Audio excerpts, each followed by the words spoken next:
Assalamualaikum warahmatullahi wabarakatuh. Alhamdulillahirabbil alamin wassalatu wassalamu ala asyrafil anbiya'i wal mursalin Sayyidina Muhammad wa ala alihi wa sahbihi ajma'in. Alhamdulillah, kita bersyukur pada Allah SWT kerana pada hari ini bersama lagi dengan Pak Haji ya, kita belajar lagi tentang herba ya. Hari ini sudah hari Jumaat ya, hari Jumaatan, hari penghulu hari, hari yang penuh dengan keberkahan. Kita doakan ilmu yang kita pelajari ini dibarakahi oleh Allah ya. Kalau Allah telah memberkahi ilmu kita ini, akan berlapis-lapis kebaikan daripada ilmu yang kita pelajari. Jadi nanti kebaikannya akan menyebar ya, menjadi amalan orang untuk menolong sesama manusia, menjadi amalan untuk meringankan sedikit beban kesakitan pada diri seseorang. Alhamdulillah, syukur ya. Jadi tajuk perbincangan kita pada pagi ini, Pak Haji nak ceritakan tentang berbagai jenis ubat-ubat untuk eksternal ni, ubat sapu. Tapi penting, banyak orang yang tengok ubat sapu ni macam tak penting saja katanya. Macam sapu bedak sejuk saja, bedak dingin kat muka saja. Tak begitu ya. Tetapi dia mempunyai banyak peranan yang membantu untuk penyembuhan kesihatan. Jadi kita mulakan dahulu. Yang pertama ialah daripada serbuk tanah liat putih. Ni serbuk tanah liat putih ni. Ya, serbuk tanah liat putih ini bagaimana cara nak menggunakannya? Yang pertama, kita ambil serbuk ini, bubuk ini kita ambil, kita masukkan dia ke dalam piring begini ya. Kemudian kita masukkan air ke atasnya sedikit saja, tak perlu kental, sedikit saja. Kalau kental, dia tidak efektif juga sebab dia akan menutup ruang-ruang roma ya. Jadi kita nak dia itu nipis saja ketebalannya itu. Jadi begitulah ya kita gunakan. Jadi kita ambil air, kita guna begitu ya, kita masukkan begitu, kemudian kita sapu dalam kes-kes apa? Kes-kes panas. Kerana tanah liat ini tanah yang bersifat dingin, clay ya, yang dingin. Jadi kalau yang panas itu, yang ada bengkak, yang warna merah, yang sakit, yang yang kita lihat ya, seperti bisul, seperti pembengkakan apa pun, termasuk asam urat, rheumatoid arthritis, disapu. Sapu saja. Ambil air ni, disapu perlahan-lahan sampai dia menyerap ke dalam kulit tersebut. Bila dia serap, dia akan kering, sapu lagi air itu yang kedua, dia serap lagi, kering ya, sapu lagi yang ketiga, yang keempat, entah berapa kali, tapi jumlahnya banyak kali, sampai yang bengkak tadi, yang merah, yang radang tadi, dia akan menjadi semakin kecil dan dia hilang peradangannya tersebut. Ini tak perlu kita makan ya, hanya guna untuk eksternal saja. Boleh tak kita guna apa-apa untuk kita nak sapu ni? Boleh, kita boleh guna kapas ya, kita boleh guna cotton bud, kita boleh menggunakan apa lagi ya, menggunakan bros sikat ya, yang halus itu juga boleh kita gunakan. Tapi kalau dulu orang gunakan akar rumput sendiri, akar daripada rumput apa dia panggil elausin ya, elausin, satu rumput yang ada di tepi rumah kita tu. Jadi kita ambil rumput tu, diikat, dia buat untuk sapunya. Tapi tak kisahlah, yang penting kita sapu saja. Ini mesti rajin ya, mesti rajin. Sebab di dalam clay ini sudah mengandungi satu bahan yang mana dia akan meneutralkan asid keasaman yang ada di tempat pembengkakan tersebut. Dia mendinginkan, mengelakkan daripada panas dan sakit.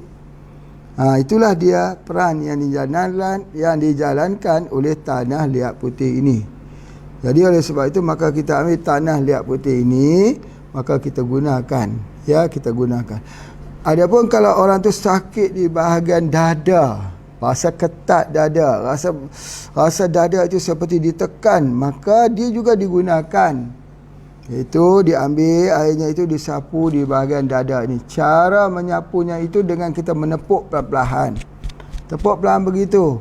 Bukan disapunya begitu, tepuk begitu supaya airnya itu ada yang tebal, ada yang nipis. Kalau kita sapu begitu semuanya tinggal nipis. Tapi kalau kita sapu begitu ada air, ada tumpukan air yang tebal, itu akan menyebabkan lebih berkesan. Jadi di dada pun macam tu, ditepuk-tepuk begitu ya di bahagian dada kita untuk hilangkan ni berat di dada tersebut. Ya, kadang-kadang kita tak tahu kenapa kita rasa dada kita tu seolah dipenuhi ya sakit dan sebagainya. Ataupun kita sakit di dada sebelah kiri yang merujuk kepada masalah jantung, pun kita gunakan sapu di situ juga. Sapu untuk mengelakkan dia panas, mengelakkan jantung kita jadi semakin panas. Begitu kita sakit di bahagian perut kita, sakit perut itu, kita boleh gunakan minyak ya, tapi ini kaedah lain. Kaedahnya menggunakan daripada ini, menggunakan tanah liat putih ni, letak di bahagian perut ini supaya dingin bahagian perut tu. Tak jadi heartburn, dia tak jadi acid reflux. Ya, dia tak naik situ sebagainya. Itu kita gunakan. Dan juga gunakan kalau ada breast yang bermasalah, ada di breast itu ketumbuhan, disapukan sejak daripada kecil lagi ketumbuhan tersebut. Kalau kita rajin-rajin daripada kecil, dia tak jadi besar. InsyaAllah tak jadi besar. Yang jadi besar itu bila kita biar ya, dan dia perlu kepada tanah, kerana asal kejadian kita daripada tanah liat. Ya, kalau kita ambil tanah pasir tak boleh dia kena guna tanah liat, sebab asal kejadian manusia daripada tanah liat. Tanah liat. Jadi oleh sebab itu maka kita gunakan juga di bahagian breast, kalau bengkak di bahagian sendi-sendi. Sendi termasuk juga sendi lutut. Lutut yang tak boleh nak bergerak itu, bunyinya kering saja bunyinya itu, yang terpaksa solat di atas kerusi. Sebab apa ya? Sebab tak kuat untuk nak menekannya untuk berdiri, itu tak kuat. Sebab apa? Sebab dia radang. Kalau kita guna ini kuat tak? Ya, dia akan pulih semula. Jadi pada waktu malam disapu, besok kita tengok sendi kita, Masya Allah, Masya Allah. Itu dia. Tetapi ada satu lagi yang Pak Haji nak cerita yang sangat penting, iaitu orang yang ada masalah saraf pada pesakit-pesakit kencing manis. Tak boleh tidur, panas seperti dicucuk-cucuk jarum.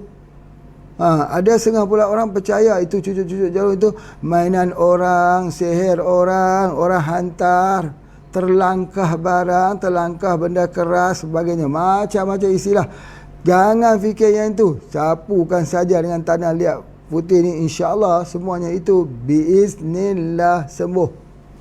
Jadi berapa banyak masalah saraf yang boleh dirawat dengan menggunakan daripada tanah liat putih ini. Kalau kita sapu air boleh tak? Tak boleh, tak jadi. Kena sapu tanah liat putih. Jadi oleh sebab itu bagi mereka yang mempunyai masalah saraf, termasuk juga retinopati, mata yang tak nampak kerana penyakit kencing manis, ambil ni sapu, buat macam pilis di atas ni, supaya jangan jadi peradangan. Sakit kita ini ada dua saja, panas atau dingin. Kalau panas, ini obatnya untuk mendinginkan.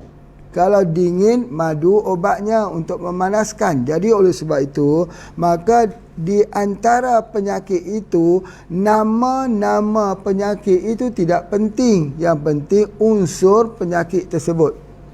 Kerana kalau panas, kita gunakan yang ini.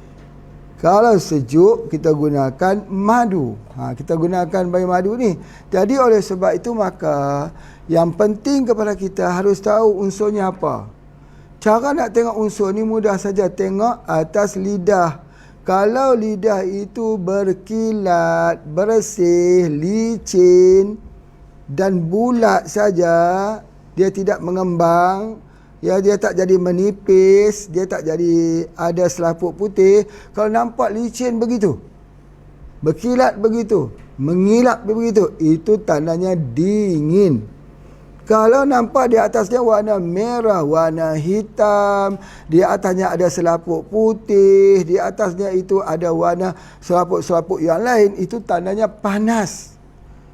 Jadi kalau unsur panas itu akan dapat dilihat pada lidahnya. Jadi pada ketika itu sapu di tempat yang sakit. Ini sapu di tempat yang sakit. Kita belajar akupuntur. Akupuntur ni ada meridiannya. Tapi salah satu tempat akupuntur ialah tempat sakit. Begitu juga bekam, ya, kita membeli dekat dengan tempat-tempat yang sakit. Jadi oleh sebab itulah maka kita gunakan ini juga di tempat yang sakit.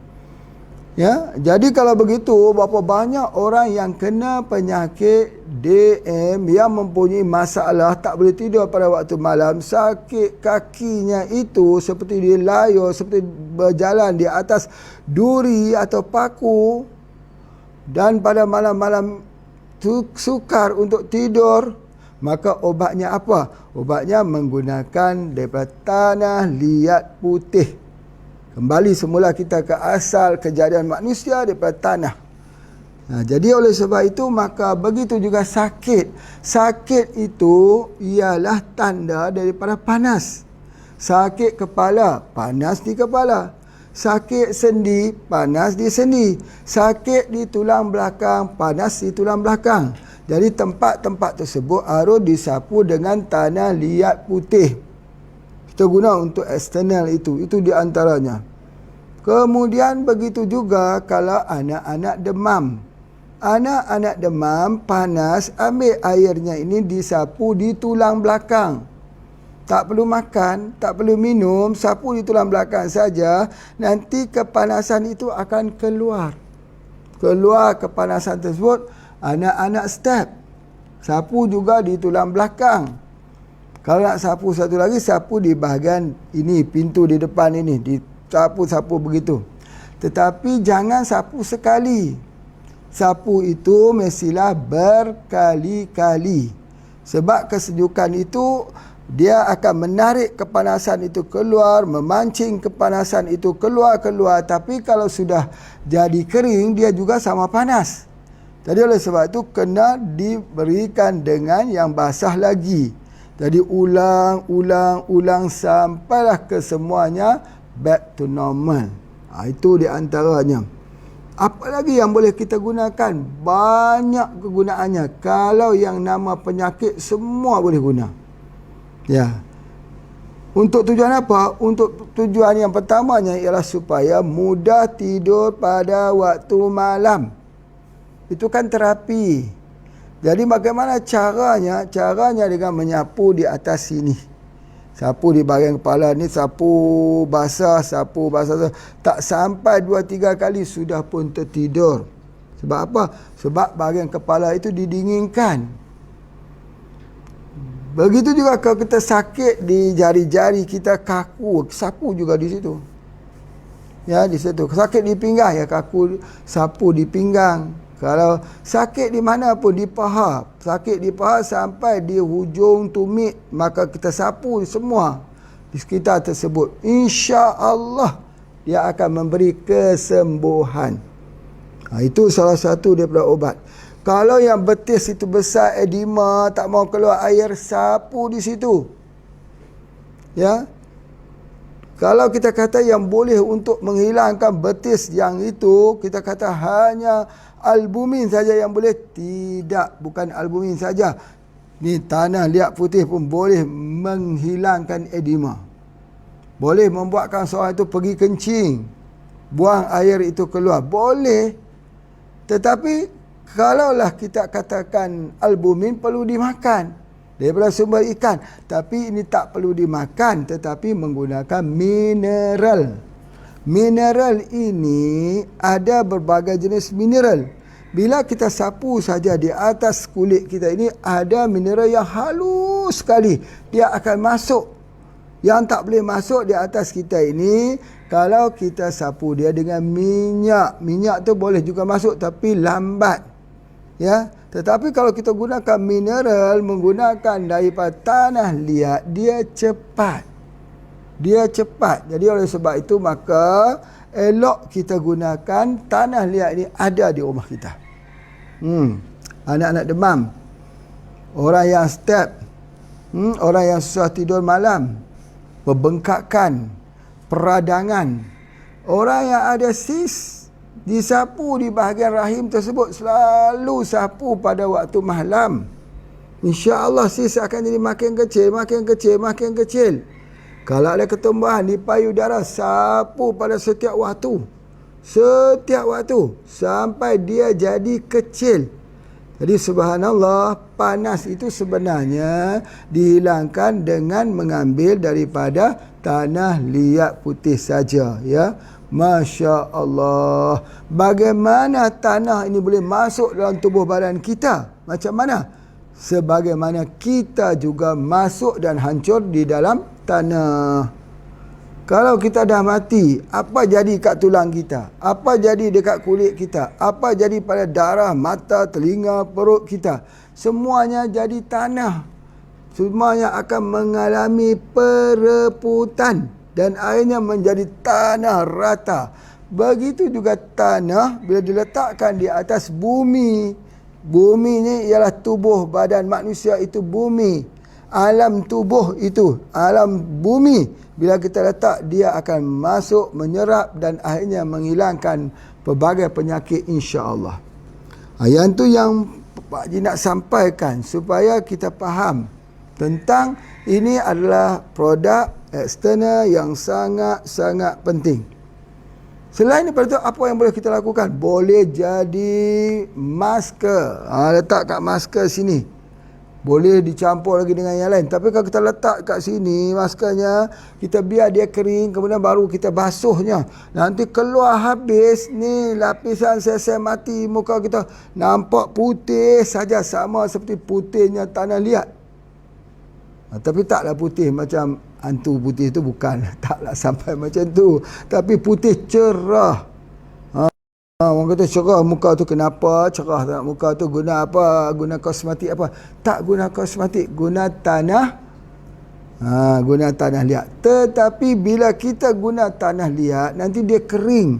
Kat sini kita basuh itu dikering lagi. Kena sapu selepas itu dengan minyak VCO. Supaya cover yang telah kita cuci tadi jangan sampai keringnya berlebihan. Sebab sifatnya tanah liat itu ialah menyerap. Menyerap. Dia menyerap, menarik juga toksin keluar daripada tubuh badan kita. Sebab tu ada mandi ya. Mandi dalam bathtub itu diletakkan tanah liat. Mandi dalam air tanah liat. Mandi dalam lumpur. Itu di antaranya. Jadi itulah di antara orang kata suci dalam debu. Suci dalam debu. Maksudnya membersihkan diri kita menggunakan debu. Debu satu yang bersih, boleh kita bertayamum. Debu satu yang kita bersih, yang tidak ada najis padanya, yang bersih begini putih, Masya Allah.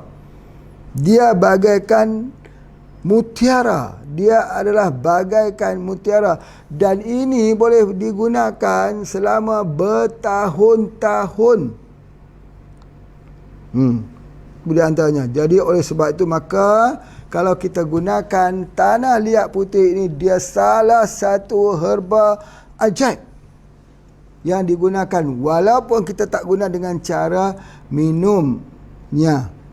Dan kalau kita ambil satu saja, senduknya itu masuk campur dalam tepung untuk membuat goreng pisang gorengan. Pisang gorengan itu akan menjadi crispy. Banyak orang masuk plastik tak boleh. Masuk tas-tas plastik tak boleh. Ya, tapi dia boleh masukkan ini. Bila dia masuk daripada tanah liat ini, dia jadi crispy. Ayam kalau mau goreng ayam, kita boleh gunakan juga tanah liat ini. Masuk sikit dalam tepungnya, dia jadi crispy. Sebagainya. Tak bahayakah kalau kita makan? Tak bahaya. Dia jadi obat untuk menghilangkan heavy metal dalam tubuh badan kita. Orang dulu-dulu kalau kena santau heavy metal, maka keluarkan dengan menggunakan tanah liat. Tanah liat itu boleh saja dicampurkan ke dalam air kelapa, ataupun boleh juga kita gunakan dia, boleh kita menggunakan dia juga secara terus dicampur dalam air dan diminum. Cuba Pak Haji tunjukkan dekat sini. Nanti Pak Haji tunjukkan bagaimana cara dia membesar. Dia menjadi putih bila kita masukkan itu. Nampak macam air susu saja, nanti tengok. Ini Pak Haji nak demo sikit, tunjuk sikit bagaimana dia. Putihnya bersih. Jadi kita boleh gunakan ini sebagai kita boleh juga ini sebagai sudu. Itu dia. Tengok, masukkan saja ke sini. Ya. Kemudian kita masukkan airnya.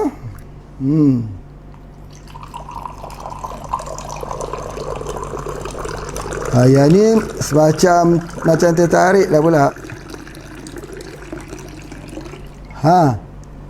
Nampak kan? Jelas sekali warnanya keruh putih. Bila keadaan macam ni kita buat, biar dia mendak sedikit, biar dia turun sedikit ke bawah itu, hampas-hampasnya yang agak berat. Kemudian kita bisa untuk minum. Bisa guna air ini untuk sapu, ya, bisa kita guna dia untuk minum. Itu yang kita sapukan, yang kita buat sapu yang Pak Haji kata tadi. Masukkan ke dalam ini, masukkan dalam piring ini. Buat tu. Ini.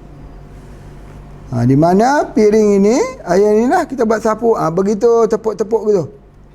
Tepuknya begitu. Sejuk saja, dingin saja. Kalau kita letak kat sini, rasa macam nak tidur saja. Rasa sejuknya, dinginnya. Taklah dingin sangat macam air su, taklah. Action saja sikit, ya. Jadi kalau pipi pula, buat macam ni. Buat macam ni, pipi. Nanti bila kita sapu, nanti keluarlah semua dia punya kotoran-kotoran tu. Betul. Kalau anak demam, letak kat ni. Di sini. Kalau mata kita tak nampak, tak kiralah sebab apa, macam manis ke, banyak tengok HP ke, tengok HP dalam gelap ke, kerana kurang nutrisi ke, letak di sini. Banyak tengok skrin ke, skrin komputer, letakkan di sini. Selalu kan basah, kering, basah lagi. Gitu. Gitu. Kalau sakit dada, letak di bahagian ni. Kalau sakit kaki kita, ini macam ni, sikit saja kita gunakan. Ya, sedikit saja. Kalau kita kata senduk tu, senduk teh itu mungkin di hujung senduk teh saja untuk satu kali. Kemudian kita lihat, tengok apabila dia berlaku mendakkan pun sedikit dari bawah, kita dah boleh minum. Bismillahirrahmanirrahim. Minum begitu tu. Boleh tak campur dengan kopi radik? Boleh. Okey, lepas kita minum, apa yang kita rasa? Minum sikit lagi ya. Kita rasa dalam mulut kita ni kering. Sebab apa? Sifat daripada kelih itu menarik. Begitulah ketika dia masuk ke dalam tubuh badan kita, dia menarik racun di dalam darah kita itu keluar. Dia akan keluarkan dan tubuh badan kita jadi sihat. Untuk penyakit apa? Semua penyakit. Manusia itu asal daripada tanah, maka obatnya daripada tanah. Tanah itu diambil oleh tanam-tanaman dalam akar, dalam buah, dalam daun. Kita gunakan akar, buah, daun itu, kita buat peracikan keluar dalam bentuk kapsul. Boleh tak kita ambil langsung daripada tanah? Boleh tak kita makan tanah untuk jadi obat soalannya? Boleh. Bagaimana kita nak makan tanah jadi obat? Ini dia. Bukan semua tanah. Tak boleh semua tanah. Hanya tanah clay saja. Tanah putih saja. Jadi ketika kita ambil begitu, Masya Allah, dia baik untuk semua jenis penyakit-penyakit bakteria. Semua penyakit yang berdasarkan bakteria yang dalam tubuh badan kita itu, yang orang makan muntah keluar darah itu, inilah obatnya. Dia adalah penangkap bakteria. Dia adalah penangkap heavy metal yang bagus. Dia adalah penangkap keasidan dalam tubuh badan kita. Cuba kita tengok, tubuh badan kita asid ni, gigi kita pecah. Pecah sebab apa? Sebab ada asam yang tinggi dalam tubuh badan kita. Rambut kita gugur, kulit kita jadi kering, dehydration. Bukan hanya kering, tetapi kadang-kadang jadi penyakit kulit pun. Macam mana nak pastikan kelembapan ini semula? Ambil makan tanah. Makan tanah. Bukan berartinya makan tanah tu pergi sana. Istilah makan kutik dalam tanah kutik itu makan tanah. Berartinya minum daripada ini.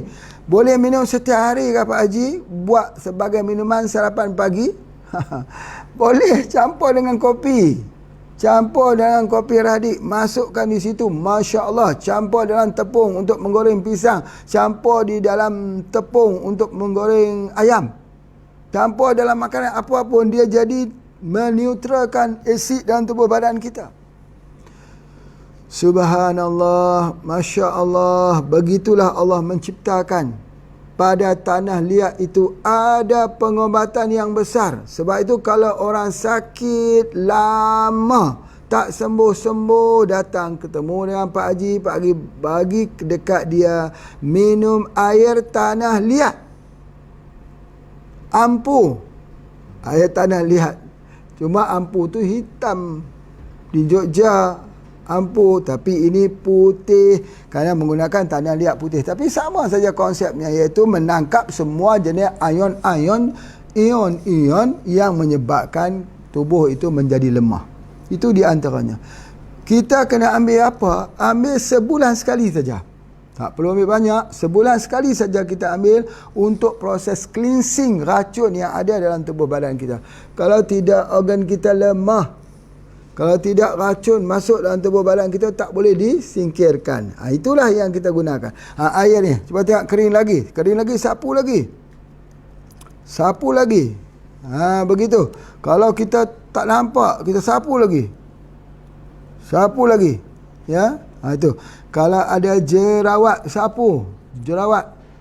Nanti akan hilanglah jerawat tersebut. Dingin saja. Airnya putih saja, sikit saja, kelabu saja. Ni, banyak tak boleh buat? Banyak. Ya, banyak sekali. Ini Bapak. Ya Allah, untuk 1000 orang guna tak habis. Bagainya. Jadi itu yang kita gunakan. Boleh tak kita campur dengan apa-apa? Dengan air susu campur apa? Campur apa pun tak boleh. Boleh. Campur apa pun boleh. Kecuali kalau kita nak campurkan dia, yang terbaik sekali ialah dengan air kelapa. Tapi air kelapa ni Pak Haji nak ingatkan betul-betul ya. Banyak juga orang merawat orang sakit dengan air kelapa untuk hilangkan dia, supaya dia hilang batuk tersebut. Betul.